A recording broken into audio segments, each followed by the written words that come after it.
This is Jarrod Horak for the RunawayHorse.com, and this is my video feature race of the week. And the race I am going to cover this week is for Sunday, August 1st, 2021. I'm going to do the Grade 1 Clement L Hirsch from Del Mar. Now, last week I covered two stakes races from Del Mar in my video. I did the Eddie Reed last Saturday, and then I did the Daisy Cutter last Sunday. My top choice, Say the Word, did not run well in the Eddie Reed, but I was able to get the trifecta using my top three choices in first and second with my live long shot Count Again keyed in third, and he did run third, and I had that trifecta on my full card. And then on Sunday, from the Daisy Cutter, Curel at 8-1 morning line was my top choice, and she ran a quality race, rallying to finish second behind my second choice, Superstition. So I had the Quinella there on my full card and the trifecta. So now let's see if I can get a top choice winner home this week and maybe some wagering strategies as well. Now, if you're interested in my full card analysis from Del Mar, you can head over to the RunawayHorse.com. I cover Del Mar each day that they run. And over on my sales page, you can buy individual full cards, weekend packages I have for a discount, discounted weekly packages, and then the discounted full meet package for the rest of the meet at Del Mar this summer. And you can find those full cards again on my sales page at therunawayhorse.com. On my California page, you'll be able to find Del Mar recaps. Now, my recaps each week there, I do the weekly recaps. I look at the track bias each week. I look at winning jockeys and trainers, where the shippers are coming from, if they're where the horse made their last start prior to coming to Del Mar. I also cover stakes recaps and then full card recaps as well for how I did with my full cards each day at Del Mar. And you can find those written reports on my California page at therunawayhorse.com. If you're interested in free Saratoga stake selections, you can find those each weekend on the New York page at therunawayhorse.com, and a couple more places for some free selections. HorseRacingNation.com. I do a daily best bets blog. And I've been covering a lot of stakes races from Saratoga. I had the exacta in yesterday's Curlin Stakes, and that paid well, more than $64. And then also for today's free selection, which is, I'm shooting this video Saturday, July 31st. So today's free selection is the Grade 1 Bing Crosby from Del Mar. So that's my free selection at HorseRacingNation.com today. You can go over to Del Mar's official website. And if you go over to Del Mar's official website, click on the handicapping tab, and then click on free picks underneath that, and then scroll down. It'll say Del Mar Handicappers, and scroll down till you see Horse Racing Nation, and then click View Website. And then I have a free selection each day on that page from Del Mar. So those are some of the places you can find free selections. And I will provide links in the description in this video for those websites and for those free selections. Now let's jump in to the 9th race at Del Mar for Sunday, August 1st, 2021, the Grade 1 $300,000 Clement L Hirsch Stakes for fillies and mares, 1 mile and a 16th on the main track. Scheduled post time is going to be 9:00 p.m. Eastern Time. We have a field of 7, beginning with number 1, Warren Showtime, and 8-1 morning line for Warren Showtime, and she reminds me a lot of Count Again from the Eddie Reed. Now, if you watched my Eddie Reed video, you'll know that I said the Count Again I thought had a good shot to rally from off the pace there and hit the board, and that's exactly what Count Again did. And Warren Showtime may be able to do the same thing, saving all the ground from the inside post. She's a very consistent Calbred filly. She's run 20 times, and she's finished in the top 3 in 18 of those 20. Winning 7, finishing second 2 times, finishing third 9 times. Now, she's run on the turf 15 times in her career with 6 wins and then 8 minor awards. So 14 out of 15 times she's run on turf, she's finished in the top 3. And on the main track, on dirt, she's run 5 times with a win, a second, and 2 third place finishes. So she's clearly best at 1 mile on turf. And I made her my top choice in the Grade 3 Wilshire last time out at Santa Anita on June 20th, and she rallied from 7th in an 8-horse field to win by 1 1/4 lengths. She was bet down to the 2-1 favorite that day, and that was a nice effort from off the pace. So I think she can save all the ground. The pace should probably be honest, and maybe she can hit the board just like Count Again did in the Eddie Reed. Number 2, Clockstrikestwelve. 30-1 morning line for trainer Jonathan Wong. She's 7 for 23. She's a solid mare. I just think that she's outclassed in this race. Now, last time out, she was in a $75,000 dirt route stakes race at Pleasanton, and she finished second in that 5-horse field behind a horse that won by more than 8 lengths, Miss Stormy D. Now, Clockstrikestwelve has run against one of the top contenders in this race as time goes by a couple times in stakes races at Santa Anita earlier this year. In the Grade 1 Beholder Mile, as time goes by, was second.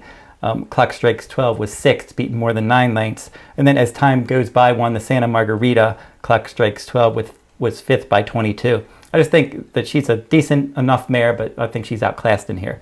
Number 3, as time goes by, is 8-5 Morning Line for trainer Bob Baffert.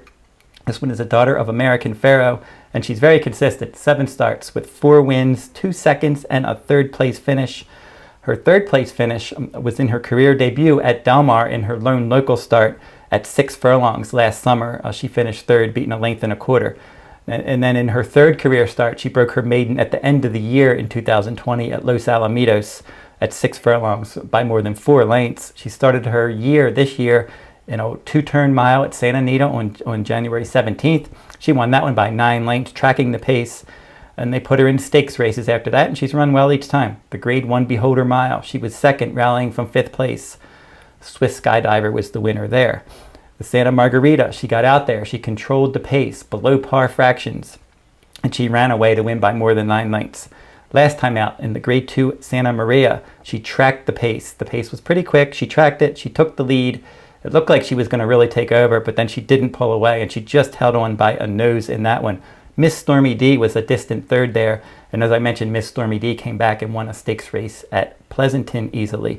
So as time goes by, has some versatility. Certainly on her best day, she can fit with these. She's probably not as good as she looked in the Santa Margarita because she really got loose that day, and I don't think she's going to get loose in this race. The 4, Paige Ann, has some speed for trainer Simon Callahan, and Flavien Prat is going to ride. And this one, it's just a question of how much has she improved from age 3 to 4. She was okay as a 3-year-old filly in the Grade 3 Torrey Pines at Del Mar last summer. She tracked the pace. She finished 3rd, beating 6 lengths. The Grade 3 Remington Park Oaks at last September, she was second. Not a bad effort there in that 8-horse field.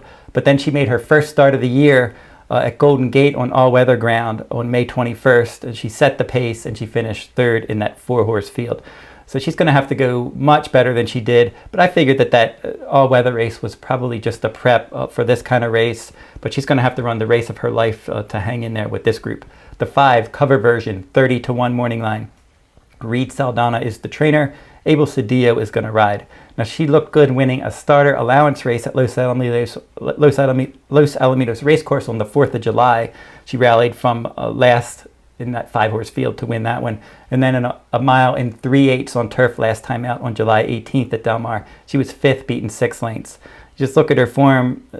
That was a good effort in that starter allowance race, but that's not nearly as fast.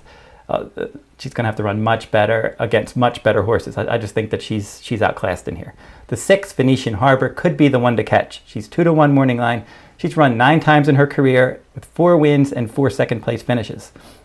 She's one that can kind of do anything. She can win a turf sprint like she did last time, the Grade 2 Monrovia. She can sprint on dirt. She broke her maiden by 10 lengths in a dirt sprint. She can handle 2 turns.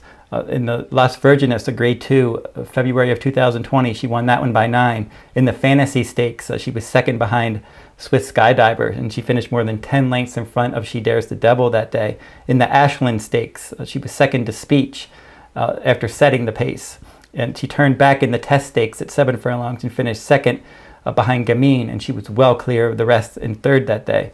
In the Raven Run, in an easier spot, she got out there and she held on at 7 furlongs at Keeneland last fall. And then the Breeders' Cup Filly and Mare Sprint, she was 8th, beaten 16 lengths. So she ran last that day. They laid her off. They brought her back in the Grade 2 Monrovia at 6.5 furlongs on turf at Santa Anita on June 5th. And she got out there, she controlled the pace. She won by 3 lengths. She was geared down late. Now she's going to stretch back out in distance, return to the main track, and she'll hang in there as far as she can. Number 7, Shedaresthedevil. She's 7-5 Morning Line for trainer Brad Cox. She's 7 for 14 lifetime. She's finished second twice and 3rd 4 times. So she's very consistent. 13 out of 14 she's finished in the top 3. She has run at Del Mar before and she finished 3rd. She likes this distance, 8 starts, 5 wins, a 2nd and 2/3. And the key is not just the distance, but it's this distance around 2 turns. Because last time out in the Grade 1 Ogden Phipps at Belmont Park, Latruska won that one. Bonnie South is Shedaresthedevil's stablemate. She finished second. Shedaresthedevil was third, more than 10 lengths clear of the rest, and she was chasing Latruska that day. But that mile and a 16th race at Belmont is around 1 turn. Now she's very good in these 2-turn mile and a 16th races. She won the Grade 1 La Troine at Churchill Downs on April 30th when she wired the field. That was a good effort. And then before that, in the Grade 2 Azeri Stakes at a mile and a 16th around 2 turns at Oaklawn Park, she set the pace, she held on, and she beat Latruska that day. So Latruska is considered the top distaff horse in the country this year. And it's a good sign that Shedaresthedevil beat her once, and then she was third behind that one last time out. She won the 2020 Kentucky Oaks, and she's one that's versatile. You know, she doesn't need the lead. Some of her better races, she's gotten the lead, but she's been comfortable rallying from off the pace, like when she won the Honeybee in March of 2020. And she tracked the pace in the Indiana Oaks, and she won that one. In the Kentucky Oaks, she stalked from second, and then since then she's been when she won a couple of times, she did set the pace. So she's versatile, and from that outside post, I look for her to try to pounce on these. With the Breeders' Cup at Del Mar this year, you got to figure that's why Brad Cox got her out here to see if she can handle that main track at Del Mar. And this is a good opportunity for her. This is a race that if she's a serious contender in the Breeders' Cup Distaff, this is a race she should be very competitive in. So the 3 favorites in here are certainly the ones to beat: Shedaresthedevil, Venetian Harbor, and then As Time Goes By. So they're the 3 to beat.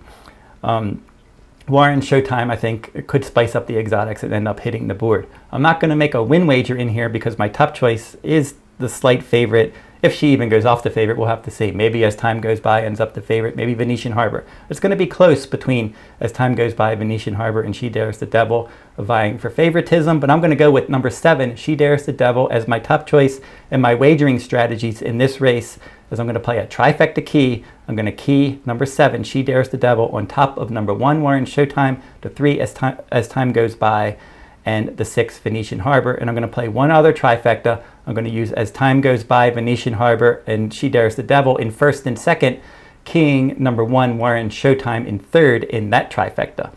So those are my 2 wagering strategies in the Grade 1 Clement L. Hirsch for Sunday, August 1st. Don't forget to like, subscribe, and comment. Make some comments in the comment section. Who do you like in the 2021 Clement L. Hirsch Stakes? And that will wrap up this video. Again, if you're interested in my full cards, sales page at therunawayhorse.com to find those Del Mar full cards. And again, the description in this video will include links to my free selections from around the web if you're interested in more of my free selections for horse racing. And that will wrap up this week's video. I'll be back next week with another stakes race from around the country.